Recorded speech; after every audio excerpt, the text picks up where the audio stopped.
Je m'appelle Antoine, j'ai 31 ans. Ma copine, c'est Chloé, 28 ans. Ça fait un peu moins de 2 ans qu'on est ensemble et 8 mois qu'on vit sous le même toit. Sur le papier, tout avait l'air parfait. On partageait un bel appartement dans le centre de Paris. Elle est influenceuse lifestyle avec une communauté grandissante, et moi je suis cadre opérationnel dans une grande entreprise. Un boulot stable, un bon salaire, l'énergie d'un profil LinkedIn un peu ennuyeux. Le genre de mec qui planifie sur 5 ans et qui paie ses factures en avance. Chloé est intense. C'est la façon la plus gentille de le dire. Pour elle, tout tourne autour des vibes, de l'énergie et de ce qui est cohérent avec son image de marque. Quand elle est de bonne humeur, elle est magnétique. Quand elle ne l'est pas, c'est comme vivre avec un manager déçu qui a oublié de pointer à la fin de sa journée. Des petites remarques, des yeux au ciel, des soupirs quand je dis quelque chose de travers, des rappels constants que je suis trop logique ou pas assez à l'aise avec mes émotions. Malgré ça, je l'ai soutenue financièrement, émotionnellement, et en silence. Dès le début, elle avait été honnête sur le fait que ses contrats publicitaires étaient irréguliers. Je me disais que c'était temporaire. Je payais la plus grande part du loyer, je prenais en charge l'électricité et Internet, je payais les restos parce que ça fait bizarre si on divise l'addition en public. Je n'aimais pas trop cette phrase, mais je suis passé outre. La fracture a commencé à se voir il y a quelques mois. Elle est devenue très secrète avec son téléphone, pas avec un air coupable, mais plutôt comme si le fait que j'existe à proximité l'agaçait. Si je demandais avec qui elle textotait, elle répondait « Pourquoi as-tu besoin de le savoir ?» Comme si la curiosité était un défaut de caractère. Elle a commencé à me comparer à des gens que je n'avais jamais rencontrés. Les autres hommes sont plus motivés. Certains mecs ont de l'ambition. Toujours vague, toujours juste assez pour piquer. Jeudi soir dernier, on était assis dans la cuisine. Je relisais une promesse d'embauche que je venais de recevoir pour une promotion. Plus de responsabilités, un meilleur salaire, mais aussi des horaires plus lourds. J'étais excité, nerveux, mais excité. J'ai essayé de partager ça avec elle. Elle a à peine levé les yeux de son écran. C'est à ce moment-là que tout a basculé, même si je ne le savais pas encore. Elle n'a pas demandé en quoi consistait la promotion. Elle n'a pas demandé si j'en avais envie. Elle n'a pas demandé comment je me sentais. Elle a continué à scroller pendant quelques secondes, son pouce glissant sur l'écran comme si ma phrase n'avait pas été enregistrée, puis elle a dit « Donc, ça veut dire que tu seras encore moins à la maison. » Pas de félicitations. Pas de « c'est génial ». Juste de la logistique. Un désagrément. Sûrement un peu, ai-je répondu. Mais c'est une sacrée étape. Changement de poste. Augmentation de salaire. C'est un peu ce pourquoi je travaille depuis le début. Elle a poussé un grand soupir. Le genre de soupir fait pour être entendu. Antoine, je ne vois pas comment ça s'intègre dans la direction que je prends, a-t-elle dit en posant enfin son téléphone et en me regardant comme si je lui avais proposé une mauvaise idée lors d'une réunion de projet. Tu es déjà très rigide. Rigide ? C'était son nouveau mot ces derniers temps. Pas stable. Pas fiable. Rigide. Je lui ai demandé ce qu'elle voulait dire. Elle s'est adossée à sa chaise, a croisé les bras et a dit « Je suis dans une phase de croissance. Tout dans ma vie doit être aligné au niveau des énergies, et tu es très corporate. » J'ai ri un peu parce que je pensais qu'elle plaisantait. Ce n'était pas le cas. Elle a commencé à faire une liste. Comment je ne réseaute pas correctement, comment je ne m'habille pas avec intention, comment je ne poste pas assez sur les réseaux, comment je ne comprends pas que la visibilité est la nouvelle monnaie. Chaque phrase semblait répétée, comme si elle s'était exercée dans sa tête bien avant que je parle de la promotion. Puis elle a dit quelque chose qui est resté gravé. J'ai juste l'impression que ces derniers temps, j'évolue, a-t-elle dit. Et toi, tu restes exactement le même. Je lui ai demandé si elle était malheureuse. Elle a penché la tête, agacée par la question. Pourquoi faut-il toujours que tu sois si dramatique? Je suis juste honnête. C'est ce soir-là que j'ai remarqué que la distance n'était pas émotionnelle. Elle était stratégique. Elle n'était pas en colère. Elle n'était pas triste. Elle évaluait. Plus tard dans le lit, elle est restée sur son téléphone pendant que je fixais le plafond. Les notifications n'arrêtaient pas d'éclairer la pièce. J'ai aperçu un prénom que je ne connaissais pas. Puis un autre, principalement des hommes. Des compliments, des émojis flammes, des faux qu'on collabore un de ces quatre. Je n'ai rien dit. Je n'ai pas dormi non plus. Le lendemain matin, elle m'a embrassé sur la joue comme si de rien n'était et m'a demandé si je pouvais payer la facture d'électricité parce qu'elle avait eu un retard de paiement. Je l'ai payé. À ce moment-là, je pensais encore qu'on était un couple traversant une mauvaise passe. Je n'avais pas réalisé que j'étais déjà en train d'être remplacé, juste pas encore officiellement. Les choses n'ont pas explosé tout de suite. C'est ça qui me perturbe le plus. Elles se sont érodées. La semaine suivante, Chloé a commencé à rentrer plus tard. Pas un retard dramatique, juste assez pour que nos plans de dîner meurent silencieusement sans discussion. Si je posais la question, elle disait des trucs du genre « j'ai pas vu le temps passer » ou « mon événement de networking s'est éternisé ». Comme si ça clôturait le sujet. Quand j'essayais d'insister un peu, elle devenait piquante. « Tu m'interroges maintenant ?» Alors, j'ai arrêté de demander. Elle a aussi commencé à me critiquer plus ouvertement. Elle ne criait pas, elle ne criait jamais, c'était juste des remarques lancées avec désinvolture comme on laisse traîner un ticket de caisse sur la table. Tu devrais vraiment penser à te faire blanchir les dents. Cette veste te vieillit. Tu sais, la confiance en soi, c'est sexy. Tu ne dégages pas vraiment ça. Elle disait ces choses tout en scrollant, me regardant à peine, comme si elle commentait un podcast qu'elle écoutait d'une oreille. Un soir, elle m'a demandé de la prendre en photo pour un post sponsorisé, sur un rooftop parisien à la Golden Hour. J'ai passé 40 minutes à ajuster les angles, à refaire des prises, à suivre ses instructions. Non, ne t'accroupis pas, ça me tasse.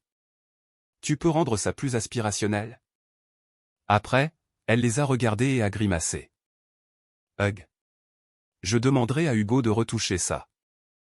J'ai demandé qui était Hugo. Elle a cligné des yeux comme si j'avais interrompu quelque chose d'évident. C'est un photographe. On collabore ensemble. Collaborer? Encore ce mot. J'ai demandé quand est-ce qu'elle l'avait rencontré. Il y a quelque temps, a-t-elle dit. Pourquoi? Pour rien, j'ai répondu. Même si quelque chose s'était serré dans ma poitrine. Ce soir-là, j'ai remarqué qu'elle avait changé le code de son téléphone. Quelques jours plus tard, on était à un petit anniversaire pour l'un de ses amis. Tout le monde buvait. L'ambiance était bruyante et dans le paraître. Chloé rayonnait, riait trop fort, touchait le bras des gens, jouait avec la pièce comme si c'était du contenu pour ses réseaux. À un moment donné, un de ses amis a plaisanté, Chloé prend toujours le modèle au-dessus. Tout le monde a ri, y compris Chloé. Elle m'a regardé à ce moment-là, le sourire toujours aux lèvres, et a dit, je n'aime juste pas me contenter de peu. C'est tombé comme une gifle déguisée en blague. J'ai attendu qu'elle dise quelque chose, qu'elle clarifie, qu'elle adoucisse le propos. Elle ne l'a pas fait.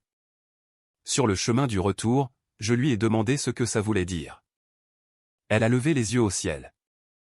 Mon Dieu, tu es tellement susceptible. Tu sais très bien que je ne parlais pas de toi. Mais elle n'a pas dit de qui elle parlait non plus.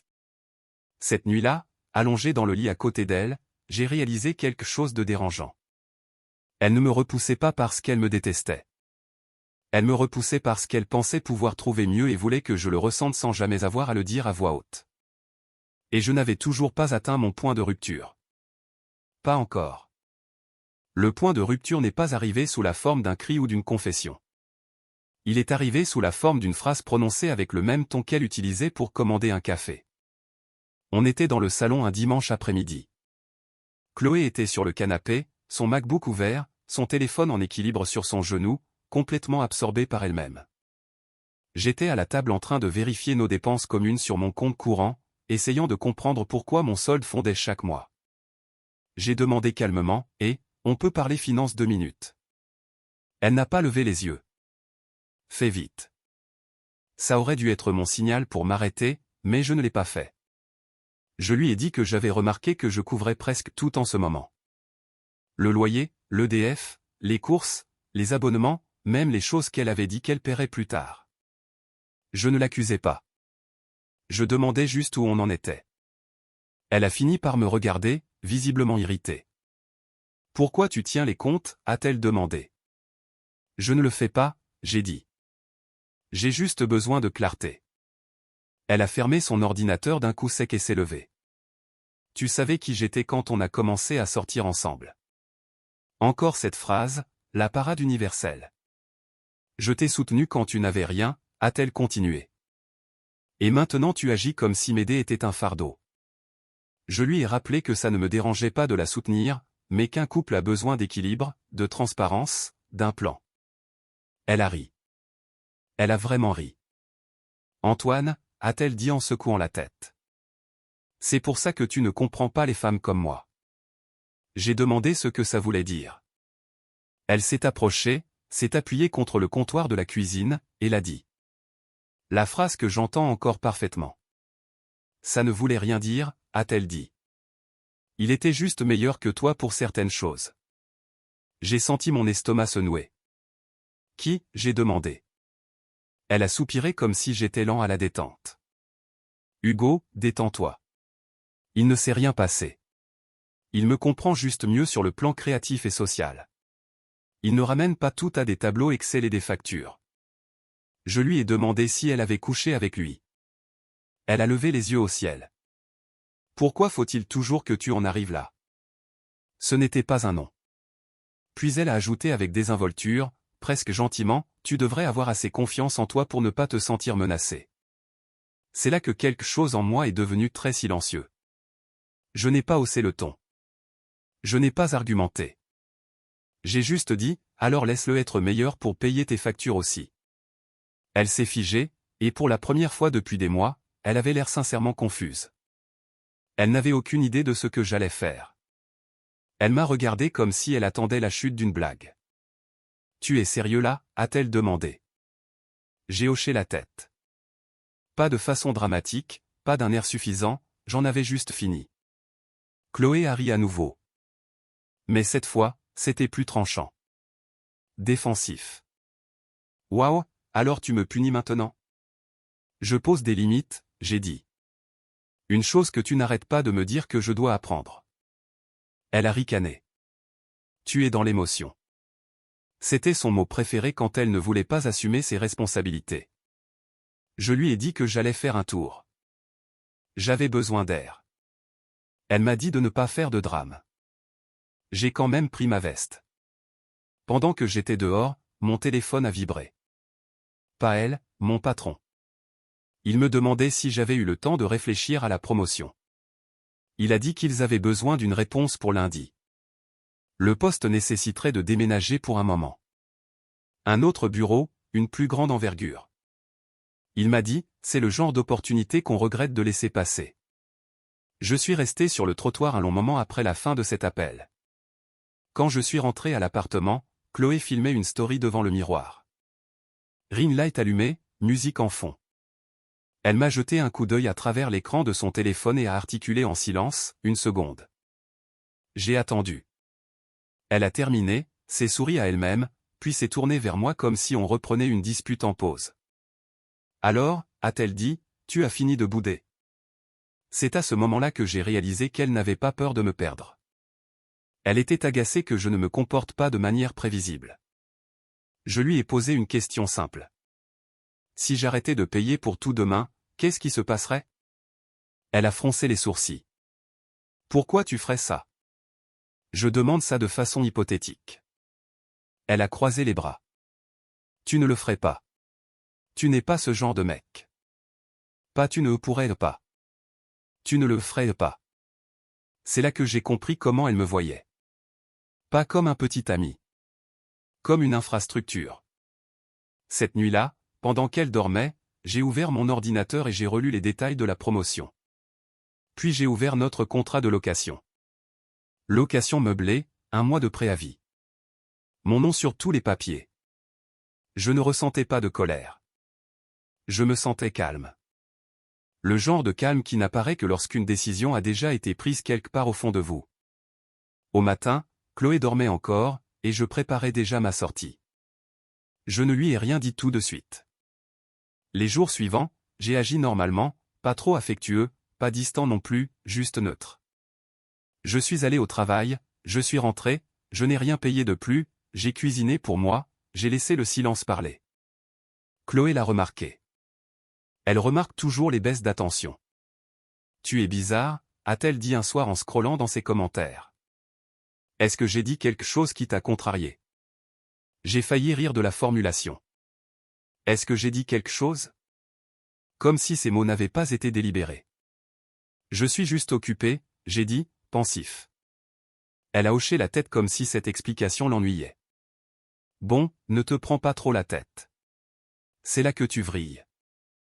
2 jours plus tard, j'ai donné ma réponse à mon patron. Oui, je prenais la promotion. Déménagement temporaire, prise de poste immédiate. Tout s'est accéléré plus vite que je ne l'imaginais. Comme si, une fois que j'avais dit oui, l'univers avait décidé d'arrêter de traîner. Le même après-midi, j'ai envoyé un mail à l'agence immobilière, j'ai donné mon préavis. 1 mois, propre et légal, mon nom retiré, l'abonnement d'électricité remis à son nom à elle par défaut, la box internet annulée, tout ce qui était lié à moi s'est détaché silencieusement. Je n'avais encore rien dit à Chloé. Je voulais voir combien de temps elle resterait à l'aise sans savoir que le sol se dérobait déjà sous ses pieds. Le premier signe a été la livraison de courses qui n'est pas arrivée. Elle s'en est plainte pendant que je préparais le café. Tu as oublié de refaire la commande, a-t-elle demandé. Non, j'ai dit. Je ne l'ai pas fait. Elle m'a fixé. Qu'est-ce que ça veut dire? Ça veut dire que je n'ai pas commandé de courses. Elle a cligné des yeux. En pleine réflexion. Donc, tu vas le faire? Non. Sa mâchoire s'est crispée. Antoine, c'est quoi ce délire? J'ai répondu, tu as dit qu'Hugo était meilleur pour certaines choses. Je me suis dit que c'était le bon moment pour arrêter la compétition. Elle a ri, mais ça sonnait faux. Tu es mesquin. Je suis cohérent. Ce soir-là, elle s'est fait livrer à manger. Avec sa carte. Je l'ai entendu soupirer quand le total s'est affiché. Le lendemain matin, elle m'a demandé si j'avais déjà payé le loyer du mois à venir. Je ne l'ai pas fait, j'ai dit. Elle a relevé la tête brusquement. Quoi? J'ai donné mon préavis. C'est la première fois que j'ai vu la panique traverser son visage. Pas de la peur. De la panique. Une panique calculatrice. Tu ne peux pas faire ça, a-t-elle dit. On vit ici. Pour le moment, j'ai répondu. Elle m'a regardé comme si j'avais brisé une règle qu'elle croyait inviolable. Et pour la première fois depuis que je la connaissais, Chloé n'avait pas l'air puissante. Elle avait l'air prise au dépourvu. Et j'étais déjà parti émotionnellement. Une fois la panique installée, Chloé a tenté une approche différente. Elle est devenue gentille. Pas sincèrement gentille, stratégiquement gentille. Le lendemain matin, elle a fait du café pour nous deux. Elle a même utilisé mon mug, celui dont elle disait toujours qu'il gâchait son esthétique. Elle m'a demandé comment se passait le travail, m'a demandé si j'avais bien dormi, m'a touché le bras en me croisant dans la cuisine. Comme par mémoire musculaire, elle s'était soudain souvenue que j'avais de l'importance.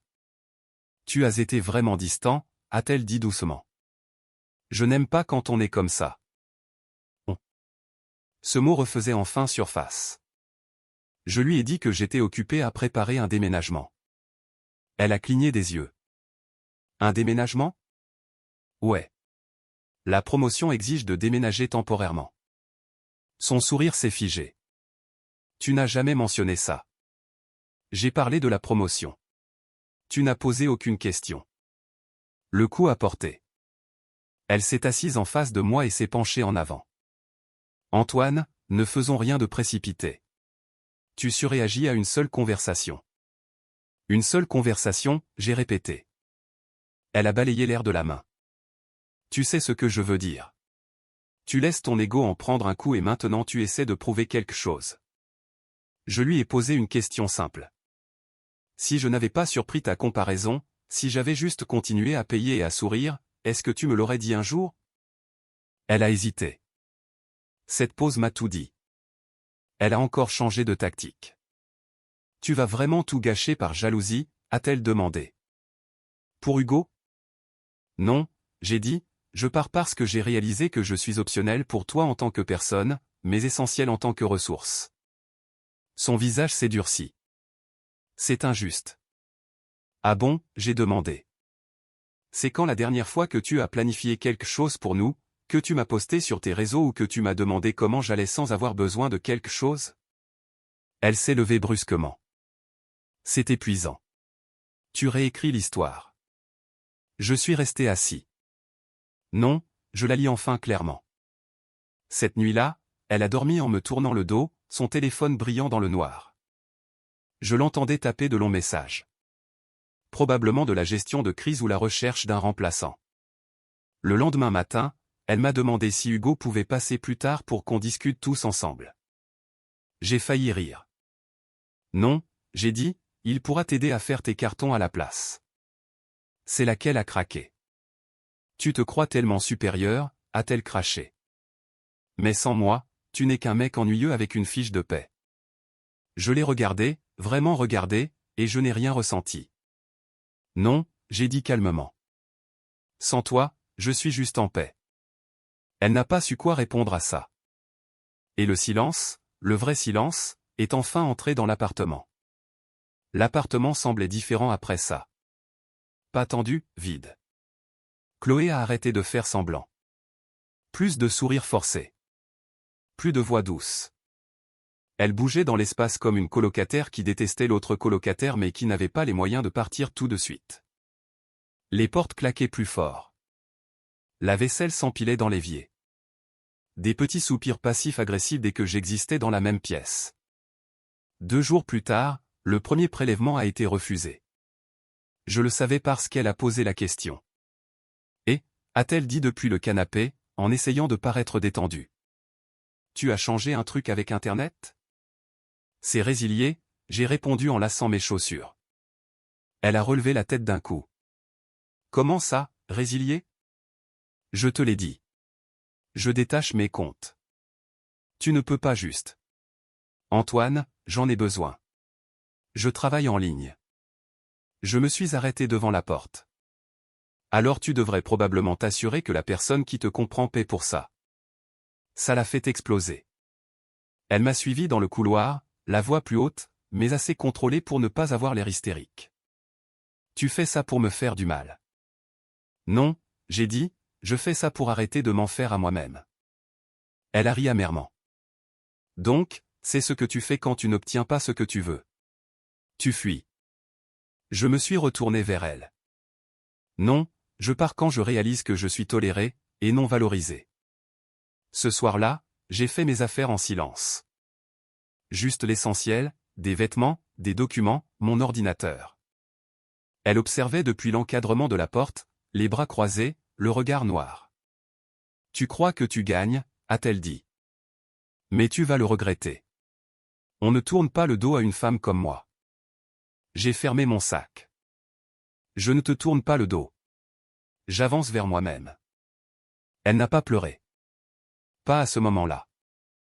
Elle a ricané, a levé les yeux au ciel, a marmonné quelque chose sur l'ego et la fragilité.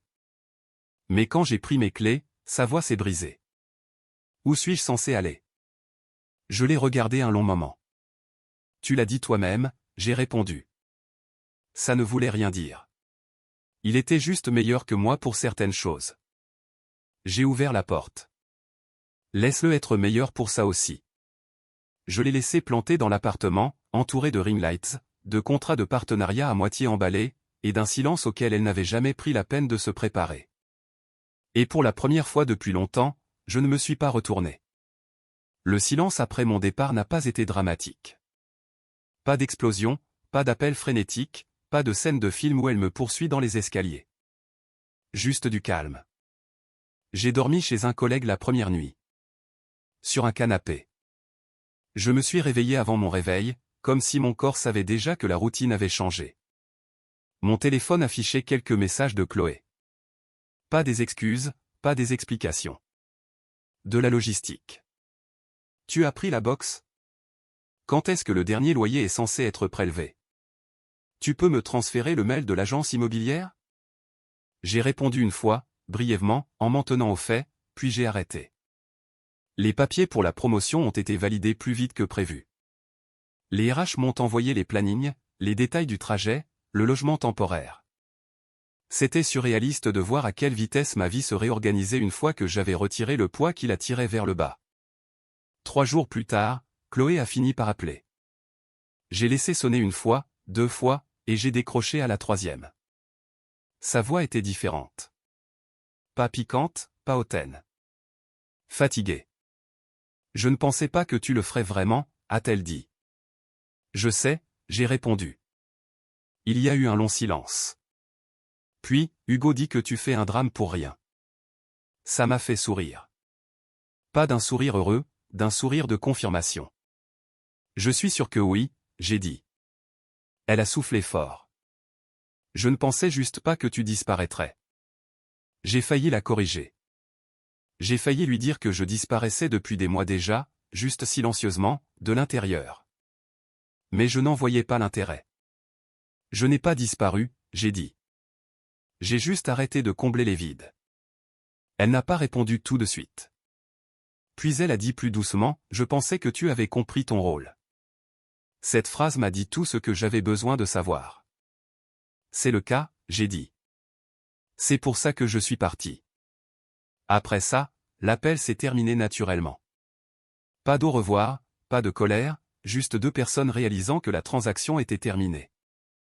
1 semaine plus tard, je suis passé devant l'appartement pour récupérer mon dernier courrier. Sa voiture n'était plus là. Les lumières étaient éteintes.